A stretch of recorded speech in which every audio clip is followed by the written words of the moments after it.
Hello friends, नमस्ते। मैं हूँ Preeti and welcome back to my channel. आज मैं आपके साथ में शेयर कर रही हूँ एकदम यूनिक तरीके और एकदम आसानी से बन जाने वाली गवार की सब्जी। और ये गवार की सब्जी बहुत कम समय में बन जाती है। आप इसे लंच बॉक्स में भी दे सकते हैं या दाल चावल रोटी पराठा के साथ खा सकते हैं। और एक बार आपने मेरे इस तरीके से गवार की सब्जी बना ली फ्रेंड्स ना, तो आप इसे बार बार इसी तरीके से बनाएंगे। तो चलिए फटाफट से इस रेसिपी को हम शुरू कर लेते हैं। सबसे पहले हमें गवार लेना है, तो यहाँ पे मैंने 250 ग्राम गवार लिया है। आपके यहाँ इसे क्या कहा जाता है मुझे कमेंट में जरूर से बताइएगा।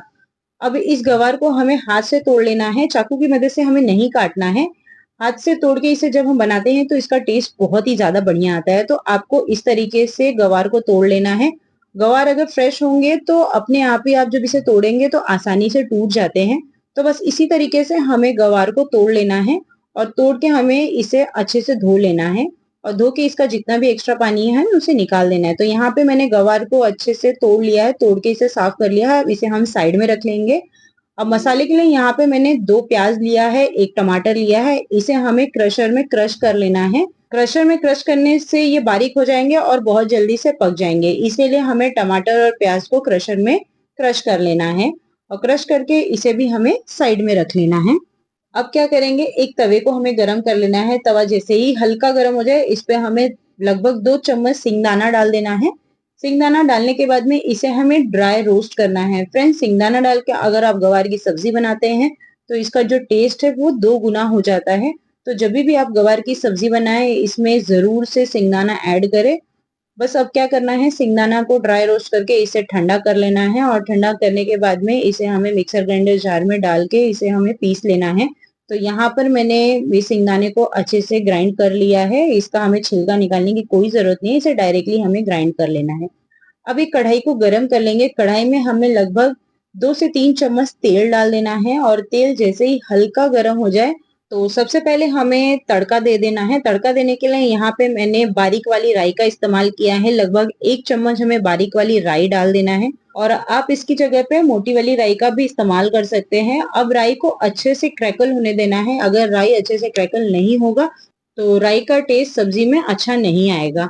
अब यहाँ पर राई अच्छे से क्रैकल हो चुकी है, इसे हमें तेल में मिक्स कर लेना है। तेल में मिक्स करने के बाद में अब हमें इसमें डाल देना है प्याज। तो यहाँ पे हमने 2 प्याज को हमने क्रश करके रखा था। अब प्याज को हमें तेल के साथ में अच्छे से भून लेना है, यानी कि इसे हमें बहुत ज्यादा जलाना नहीं है या फिर ब्राउन नहीं करना है। बस ये हल्का सा ट्रांसलेशन हो जाए तब तक हमें इसे पकाना है। और इसी प्याज के साथ में हमने डाल देना है करी पत्ता। करी पत्ता हमें प्याज डालने के बाद ही डालना है, तब इसका टेस्ट सब्जी में बहुत अच्छा आता है। अब आप देख सकते हैं कि प्याज जो है वो पकने लगा है। बस इसी तरीके से हमें प्याज को पका लेना है। और गैस का फ्लेम हमें मीडियम टू लो पे रख के ही प्याज को पकाना है। तो प्याज यहाँ पे हल्का सा ट्रांसलेशन हो चुका है। अब हमें डाल देना है गवार। और अब गवार को हमें प्याज के साथ में अच्छे से मिक्स कर लेना है। मिक्स करने के बाद में हमें लगभग इसे 2 मिनट के लिए ढक करके पका लेना है। इससे क्या होगा कि गवार थोड़ा सा सॉफ्ट हो जाएगा और ये बहुत जल्दी से पक जाता है प्याज के साथ में। तो बस इसी तरीके से हमें मिक्स कर लेना है और अब इसे हम कवर कर देंगे लगभग 2 मिनट के लिए। तब तक के लिए गैस का फ्लेम हमें मीडियम पे रखना है। तो यहाँ पर लगभग 2 मिनट का समय हो चुका है। तो चलिए अब गवार को चेक कर लेते हैं। गवार जो है हल्का सा सॉफ्ट हो चुका है। वापस से हम इसे मिक्स कर लेंगे। मिक्स करने के बाद में अब हम इसमें बाकी की चीजें डाल देंगे। और अब हमें इसमें डाल देना है एक क्रश किया हुआ टमाटर। और टमाटर और प्याज को जब हम क्रश करके सब्जी में डालते हैं ना, तो ये बहुत जल्दी से पक जाता है। इसलिए इस चीज को आप जरूर से फॉलो करें। अगर सुबह ये सब्जी बना रहे हैं तो ये बहुत झटपट से बन करके तैयार हो जाता है। अब इसी के साथ साथ हम इसमें बेसिक से मसाले ऐड कर देंगे। तो मैंने यहाँ पर ऐड किया है देगी मिर्च का पाउडर 1 चम्मच।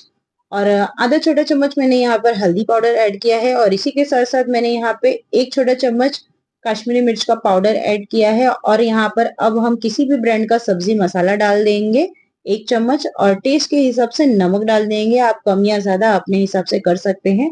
अब हमें सारे ड्राई मसालों को गवार के साथ में अच्छे से मिक्स कर लेना है। मिक्स करने के बाद में हम इसे कवर करके रख देंगे ताकि ये अच्छे से पक जाए। और गवार की सब्जी पकने में बहुत ज्यादा समय नहीं लगता है। प्याज और टमाटर के साथ में ये 50% कुक हो जाता है। बस इसे हमें 5 मिनट और पकाना है। और इसे ढक के हम पकाएंगे 5 मिनट के लिए। तो यहाँ पे 2 मिनट हो चुका है। अब क्या करेंगे कि इसमें सिंगदाने का पाउडर ऐड कर देंगे। हमें लास्ट में ही सिंगदाने का पाउडर ऐड करना है। इससे इसमें बहुत अच्छा टेस्ट आ जाता है और बहुत पहले ही हमें सारे मसालों के साथ में सिंगदाने का पाउडर ऐड नहीं करना है और सिंगदाने को हमें बहुत ज्यादा फाइन पाउडर नहीं बनाना है। आप देख सकते हैं कि मैंने गवार में सिंगदाना डाला है, लेकिन आपको हल्की हल्की सी क्रंचीनेस दिखाई दे रही होगी सिंगदाने की। तो बस इसी तरीके से हमें सिंगदाने को ग्राइंड करके डालना है। अब हमने सिंगदाने को अच्छे से मिक्स कर दिया है गवार की सब्जी में। अब इसे लगभग 2 मिनट के लिए और कवर करके पका लेंगे। तो यहाँ पे 2 मिनट हो चुका है। अब सबसे लास्ट में हमें इसमें डाल देना है हरा धनिया। हरा धनिया डालने के बाद में इसे मिक्स कर देंगे। तो यहाँ हमारी गवार की सब्जी बनकर के तैयार हो गई है।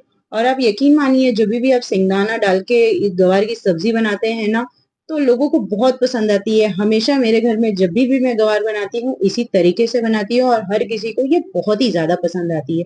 तो एक बार इस रेसिपी को आप इस तरीके से बना के जरूर से देखिएगा, क्योंकि इसमें बहुत ज्यादा मसाले भी नहीं लगते हैं। बेसिक मसालों का यूज किया जाता है और उसके बाद भी ये बहुत ज्यादा टेस्टी बन करके तैयार हो जाता है। तो एक बार इस रेसिपी को आप जरूर से ट्राई कीजिएगा।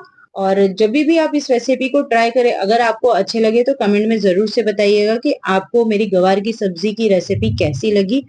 आई होप हमेशा की जैसे आपको मेरी ये रेसिपी भी अच्छी लगी होगी। अगर आपको मेरी रेसिपी अच्छी लगी हो या आप मेरे चैनल पे नए हैं तो प्लीज रेसिपी के नीचे लाइक का बटन प्रेस करें और सब्सक्राइब करना ना भूलें। और कमेंट में जरूर से बताएं कि आपको ये रेसिपी कैसी लगी। तो हमेशा के जैसे मिलते हैं नई रेसिपी के साथ। Thank you for watching. Thank you.